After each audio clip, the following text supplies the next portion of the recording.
अंदर जो खट्टर सरकार है, इस सरकार ने शहीद भगत सिंह के नाम पर जो एक एयरपोर्ट रखा गया था, एयरपोर्ट का नाम रखा गया था, उसको एक संघी के नाम पे रख दिया। कहने का मतलब यह है कि हमको देशभक्ति का सर्टिफिकेट आरएसएस से नहीं चाहिए, हमको नेशनलिस्ट होने का सर्टिफिकेट आरएसएस से नहीं चाहिए। हम हैं इस देश के और इस मिट्टी से प्यार करते हैं। इस देश के अंदर जो 80% गरीब आवाम है, हम उसके लिए लड़ते हैं। हमारे लिए यही देश है। हमें पूरा भरोसा है बाबा साहेब के ऊपर, हमें पूरा भरोसा है अपने देश के संविधान के ऊपर, और हम इस बात को पूरे मजबूती से कहना चाहते हैं कि इस देश के संविधान पे अगर कोई उंगली उठाएगा, चाहे वो उंगली संघियों का हो, चाहे वो उंगली किसी का भी हो, उस उंगली को हम बर्दाश्त नहीं करेंगे। हम संविधान में भरोसा करते हैं, लेकिन जो संविधान झंडेवालान और नागपुर में पढ़ाया जाता है, उस संविधान पे हमको कोई भरोसा नहीं है। हमको मनुस्मृति पे कोई भरोसा नहीं है। हमको इस देश के अंदर जो जातिवाद है उसके ऊपर कोई भरोसा नहीं है। और वही संविधान, वही बाबा साहब डॉक्टर भीमराव अंबेडकर संविधान में संवैधानिक उपचार की बात करते हैं। वही बाबा साहब doctor Bhimrao Ambedkar capital punishment को एबॉलिश करने की बात करते हैं। वही बाबा साहब doctor Bhimrao Ambedkar freedom of expression की बात करते हैं। और हम कॉन्स्टिट्यूशन को अपहोल्ड करते हुए जो हमारा बुनियादी अधिकार है, जो हमारा कॉन्स्टिट्यूशनल राइट है, हम उसको अपहोल्ड करना चाहते हैं। लेकिन ये बड़े शर्म की बात है, ये बड़े दुख की बात है कि आज एबीवीपी अपने मीडिया सहयोगियों से पूरे मामले को ऑर्केस्ट्रेटेड कर रहा है, पूरे मामले को डाइल्यूट कर रहा है। कल एबीवीपी के ज्वाइंट सेक्रेटरी ने कहा कि हम फेलोशिप के लिए लड़ते हैं। कितना रेडिकुलस लगता है सुन करके। इनकी सरकार मैडम मनुस्मृति ईरानी फेलोशिप को खत्म करती है, हम फेलोशिप के लिए लड़ते हैं। इनकी सरकार हायर एजुकेशन के अंदर 17% बजट को कट किया है। उससे हमारा हॉस्टल पिछले 4 सालों में नहीं मिला, उससे हमको वाईफाई आज तक नहीं मिला, और एक बस दिया भेल ने तो उसमें तेल डालने के लिए प्रशासन के पास के लोग रोलर के सामने जाकर देवानंद की तरह तस्वीर खिंचाकर कहते हैं कि हम हॉस्टल बनवा रहे हैं, हम वाईफाई करवा रहे हैं, हम फेलोशिप पढ़वा रहे हैं। इनकी पोल पट्टी खुल जाएगी साथियों अगर इस देश में बुनियादी सवाल पे चर्चा होगा। और मुझे गर्व है इनवाइट होने पे हम बुनियादी सवाल पे चर्चा करते हैं, हम बुनियादी सवाल उठाते हैं।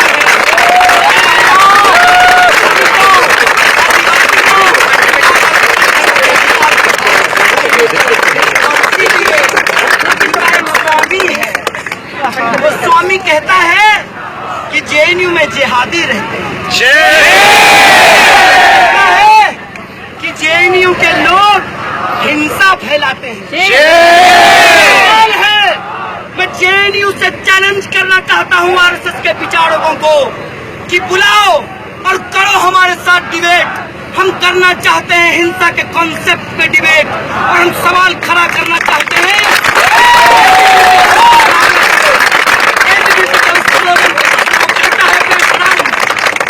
खून से तिलक करेंगे, गोलियों से आरती।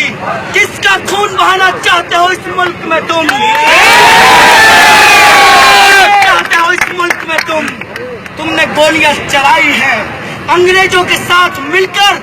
इस देश की आजादी के लिए लड़ने वाले लोगों के ऊपर गोलियां चलाई हैं। इस मुल्क के अंदर गरीबी जब अपने रोटी की बात करता है, जब भूखमरी से लोग मर रहे अपने हक की बात करते हैं, तुम उन पे गोली चलाते हो। तुमने गोली चलाया है इस मुल्क में मुसलमानों के ऊपर, तुमने गोली चलाया है इस मुल्क में महिलाएं जो अपने अधिकार की बात करती है तो तुम कहते हो कि पांचों उंगली बराबर नहीं हो सकता। महिलाओं को सीता की तरह रहना चाहिए और सीता की तरह अग्नि परीक्षा देना चाहिए। किस देश में लोकतंत्र है और यह लोकतंत्र सबको बराबरी का हक देता है, चाहे वो विद्यार्थी हो, चाहे वो कर्मचारी हो, चाहे वो गरीब हो, मजदूर हो, किसान हो या अंबानी या अदानी हो, सबके हक की बराबरी की बात करता है। उसमें महिलाओं के हक की जब हम बराबरी की बात करते हैं तो ये कहते हैं कि आप भारतीय संस्कृति को बर्बाद करना चाहते हैं। हम बर्बाद करना चाहते हैं शोषण की संस्कृति को, जातिवाद की संस्कृति को, साम्यवाद की संस्कृति को। हमारी संस्कृति की परिभाषा तय नहीं होती। इनको दिक्कत कहाँ आता है? इनको दिक्कत होता है जब इस मुल्क के लोग लोकतंत्र की बात करते हैं, जब लोग लाल सलाम के साथ नीला सलाम लगाते हैं, जब मार्क्स के साथ बाबा साहब डॉक्टर भीमराव अम्बेडकर का नाम लेते हैं, का नाम लिया जाता है, इनको पेट में दर्द होता है। और इनकी साजिश है, ये अंग्रेजों के चमचे हैं। लगाओ मेरे ऊपर डिफेमेशन का केस। मैं कहता हूँ कि आरएसएस का इतिहास अंग्रेजों के साथ खड़ा होने का इतिहास। देश के गद्दार आज देशभक्ति का सर्टिफिकेट बांटते हैं। मेरा मोबाइल चेक कीजिए साथियों, मेरी माँ और बहन को भद्दी गालियां दी जा रही है। इसी भारत माता की बात करते हो। अगर तुम्हारी भारत माता में मेरी माँ शामिल नहीं है, मुझे मंजूर नहीं है यह भारत माता का कंसेप्ट।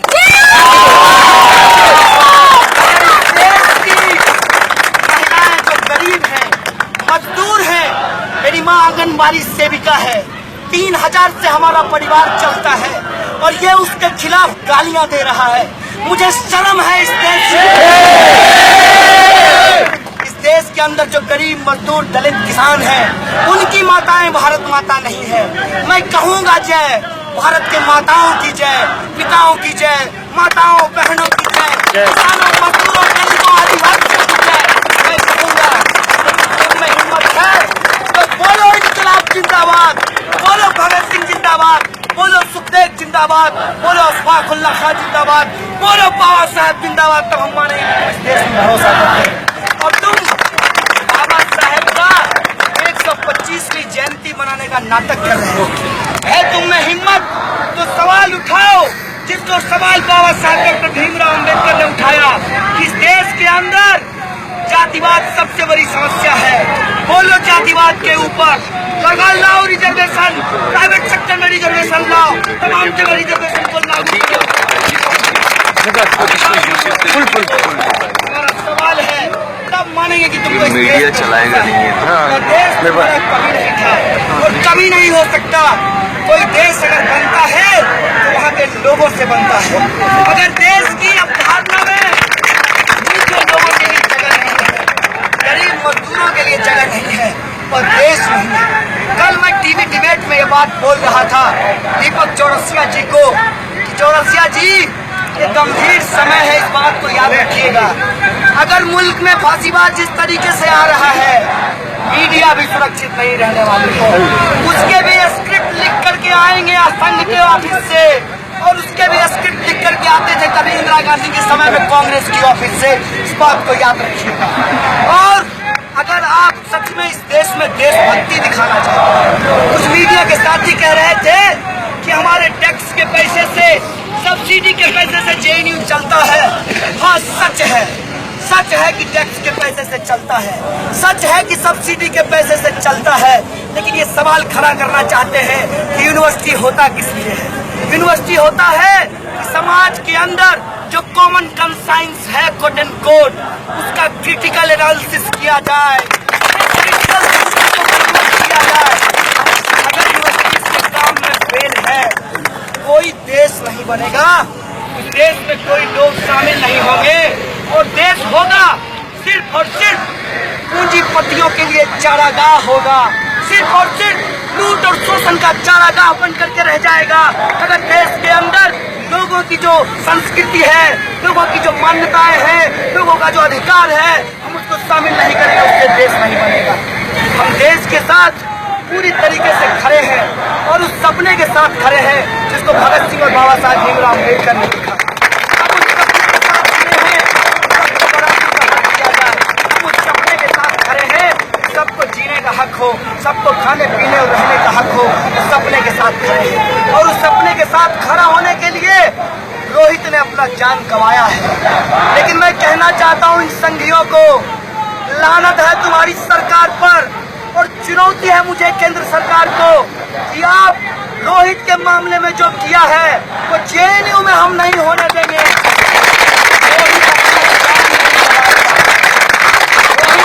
रोहित की है, कुर्बानी को हम याद रखेंगे। हम फ्रीडम ऑफ एक्सप्रेशन के पक्ष में खड़े होंगे और छोड़ दो पाकिस्तान की बात और बांग्लादेश की बात। हम कहते हैं कि दुनिया के गरीबों एक हो, दुनिया के मजदूरों एक हो, दुनिया की मानवता जिंदाबाद, भारत की मानवता जिंदाबाद। जो इस मानवता के खिलाफ खड़ा है हम उसको आज आइडेंटिफाई कर चुके हैं। आज यही हमसे हमारे सामने सबसे गंभीर सवाल है कि उस आइडेंटिफिकेशन को हमको बना के रखना है। वो जो चेहरा है जातिवाद का, वो जो चेहरा है मनुवाद का, वो जो चेहरा है ब्राह्मणवाद और पूंजीवाद के गठजोड़ का, उस चेहरे को हमको एक्सपोज करना है और सचमुच का लोकतंत्र, सचमुच की आजादी, सबकी आजादी देश में हमको स्थापित करनी है। और वो आजादी आएगी, संविधान से आएगी, पार्लियामेंट से आएगी, लोकतंत्र से आएगी और संसद से आएगी, ये हम कहना चाहते हैं। और इसीलिए आप तमाम साथियों से अपील है कि तमाम तरीके का डिफरेंसेस रखते हुए जो हमारा फ्रीडम ऑफ एक्सप्रेशन है, जो हमारा कॉन्स्टिट्यूशन है, जो हमारा मुल्क है, उसकी एकता के लिए हम लोग एकजुट रहेंगे, एक मुस्त रहेंगे। और ये जो देश तोड़ने वाली ताकतें हैं, आतंकियों को पनाह देने वाले जो लोग हैं, एक सवाल, अंतिम सवाल पूछते हुए मैं अपनी बात को खत्म करूंगा कि कौन है कसाब, कौन है अफजल गुरु, कौन है ये लोग जो आज इस स्थिति में हैं कि अपने शरीर में बम बांधकर हत्या करने को तैयार है। अगर यह सवाल यूनिवर्सिटी में नहीं उठेगा, मुझे नहीं लगता कि यूनिवर्सिटी होने का कोई मतलब है।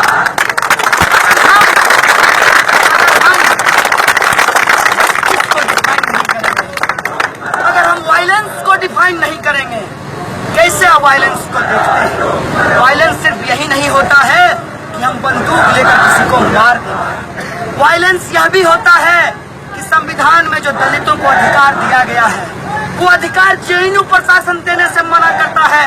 क्या इंस्टीट्यूशनल वायलेंस है? जस्टिस की बात करते हैं, कौन तय करेगा कि जस्टिस क्या है? जब ब्राह्मणवादी व्यवस्था थी तो दलितों को मंदिर में नहीं घुसने देते थे, यही जस्टिस थी। जब अंग्रेज थे तो कुत्तों को और भारतीयों को रेस्टोरेंट में नहीं जाने दिया जाता था, यही जस्टिस था।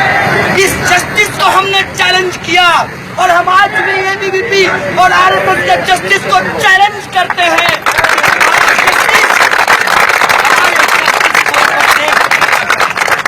अगर तुम्हारा जस्टिस हमारे जस्टिस को एक्मोडेट नहीं करता है, हम नहीं मानेंगे तुम्हारे जस्टिस को और नहीं मानेंगे तुम्हारी आजादी को। हम मानेंगे उस दिन आजादी को जिस दिन हर इंसान को उसका कॉन्स्टिट्यूशनल राइट मिलेगा, जिस दिन हर इंसान को उसका संवैधानिक अधिकार देते हुए इस मुल्क के अंदर बराबरी का दर्जा दिया जाएगा, उस दिन हम जस्टिस को मानेंगे। तो बहुत गंभीर परिस्थिति है। किसी भी तौर पर जेएनयू किसी भी हिंसा का, किसी भी आतंकवादी का, किसी भी आतंकवादी घटना का, किसी भी देश विरोधी एक्टिविटी का कोई समर्थन नहीं करता। एक बार फिर से जो कुछ लोग अनआइडेंटिफाइड लोग जो पाकिस्तान जिंदाबाद के नारे लगाए हैं, जेएनयू उसके कड़े शब्दों में भर्त्सना करता है। साथ ही साथ एक बात जो है उसको आप सब लोगों को शेयर करते हुए ये सवाल है जेएनयू एडमिनिस्ट्रेशन और एबीवीपी के लिए। इस कैंपस में हजार तरह की चीजें होती है। अभी आप ध्यान से एबीवीपी का स्लोगन सुनिए। ये कहते हैं कम्युनिस्ट कुत्ते, ये कहते हैं अफजल बच्चे, आपको नहीं लगता कि अगर इस संविधान ने हमको नागरिक होने का अधिकार दिया है तो मेरे बाप को कुत्ता कहना ये हमारे संवैधानिक अधिकार का हनन है कि नहीं है? ये सवाल मैं ABVP से पूछता, ये सवाल पूछना चाहते हैं JNU एडमिनिस्ट्रेशन से कि आप किसके लिए काम करते हैं, किसके साथ काम करते हैं और किसके आधार पर काम करते हैं? ये आज बात बिल्कुल स्पष्ट हो चुकी है कि JNU एडमिनिस्ट्रेशन पहले परमिशन देता है, फिर नागपुर से फोन आने के बाद परमिशन लेता है। यह जो परमिशन देने और लेने की प्रक्रिया है यह उसी तरीके से तेज हो गई है इस मुल्क में जैसे फेलोशिप को देने और लेने की प्रक्रिया है कि पहले फेलोशिप आपको बढ़ाने की घोषणा की जाएगी, फिर कहा जाएगा कि फेलोशिप बंद हो गया है। ये संघी पैटर्न है, ये RSS और ABVP का पैटर्न है जिस पैटर्न से वो मुल्क को चलाना चाहते हैं और इसी पैटर्न से वो JNU एडमिनिस्ट्रेशन को चलाना चाहते हैं। हमारा सवाल है JNU के वाइस चांसलर से कि पोस्टर लगा था JNU में बकायदा, पर्चे आए थे मेस में, अगर दिक्कत था तो JNU एडमिनिस्ट्रेशन पहले परमिशन नहीं देता, अगर परमिशन दिया तो किसके कहने से परमिशन कैंसिल किया, ये बात JNU एडमिनिस्ट्रेशन क्लियर करे। ये सवाल हमारी से पूछना चाहिए। साथ ही साथ ये जो लोग हैं इनकी सच्चाई जान लीजिए, इनसे नफरत मत कीजिएगा क्योंकि हम लोग नफरत कर नहीं सकते। इनसे मुझे बड़ी ही दया भाव है इनके प्रति। ये इतने उछल रहे हैं क्यों? इनको लगता है जैसे गजेंद्र चौहान को बिठाया है वैसे हर जगह चौहान दीवान फरमान ये जारी करते हैं। चौहान दीवान और फरमान की बदौलत ये हर जगह नौकरी पाते रहेंगे। इसीलिए जब ये जोर से भारत माता की जय चिल्लाए तो आप समझ लीजिए कि परसों इनका इंटरव्यू DU में होने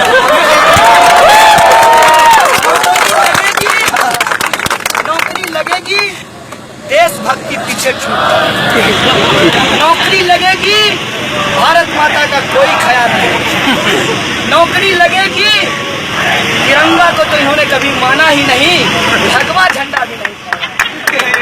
मैं सवाल करना चाहता हूँ कि कैसी देशभक्ति अगर एक मालिक अपने नौकर से सही बर्ताव नहीं करता, अगर किसान अपने मजदूर से सही बर्ताव नहीं करता, अगर पूंजीपति अपने एम्प्लॉयमेंट से सही बर्ताव नहीं करता, और ये जो अलग अलग चैनल के लोग हैं जो पत्रकार काम करते हैं 15-15 हजार रुपए में, इनके जो CEO हैं वो इनसे ठीक से बर्ताव नहीं करते।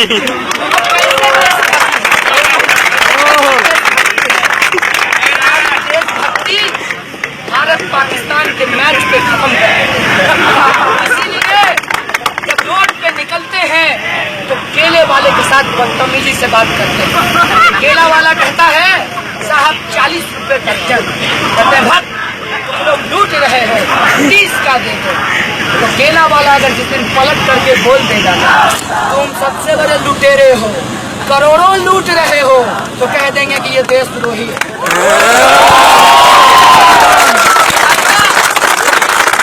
अमीरी और सुविधा से शुरू होती है, अमीरी और सुविधा पे जाकर के खत्म हो जाती है। मैं बहुत सारे ABVP के दोस्तों को जानता हूँ, मैं उससे पूछता हूँ कि सच में तुम्हारे अंदर देशभक्ति की भावना पनपती है?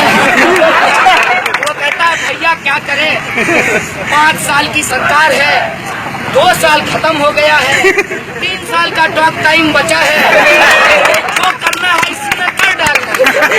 तो हम बोले ठीक है कर लो, लेकिन ये बताओ कि JNU के बारे में झूठ बोलोगे तो कल को तुम्हारा कॉलर भी कोई पकड़ लेगा और तुम्हारा ही साथी पकड़ लेगा जो आजकल ट्रेन में बीफ चेक करता है, तो पकड़ करके तुमको लिंचिंग करेगा और कहेगा कि तुम जो हो देशभक्त नहीं हो क्योंकि तुम जेनुआइट हो।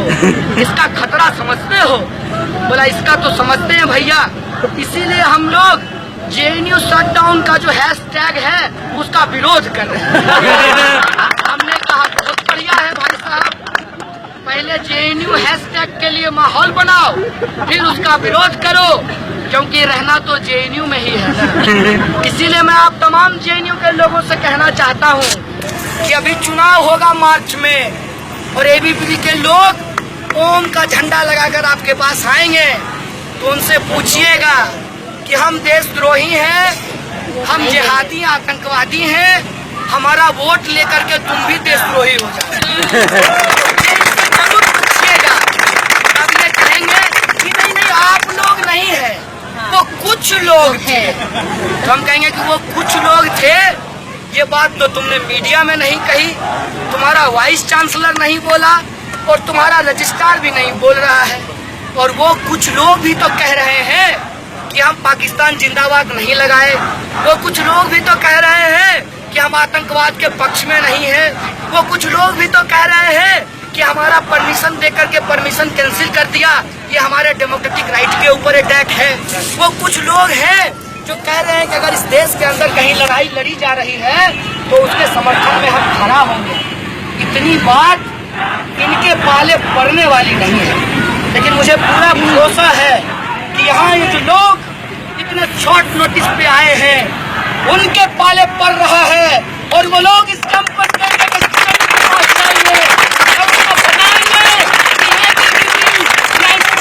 तोड़ रहा है, बल्कि जेएनयू को तोड़ रहा है। हम जेएनयू को टूटने नहीं देंगे। जेएनयू जिंदाबाद था, जेएनयू जिंदाबाद रहेगा। इस देश के अंदर जितने भी संघर्ष हो रहे हैं उस संघर्षों में बढ़ चढ़कर पार्टिसिपेट करेगा और इस देश के अंदर लोकतंत्र की आवाज को मजबूत करते हुए, आजादी की आवाज को मजबूत करते हुए, फ्रीडम ऑफ एक्सप्रेशन की आवाज को मजबूत करते हुए इस संघर्ष को आगे बढ़ाएगा। संघर्ष करेंगे, जीतेंगे और देश के गद्दारों को परास्त करेंगे। इन्हीं शब्दों के साथ आप तमाम लोगों को यूनिटी का अपील करते हुए शुक्रिया। इंकलाब जिंदाबाद, जय भीम, लाल सलाम।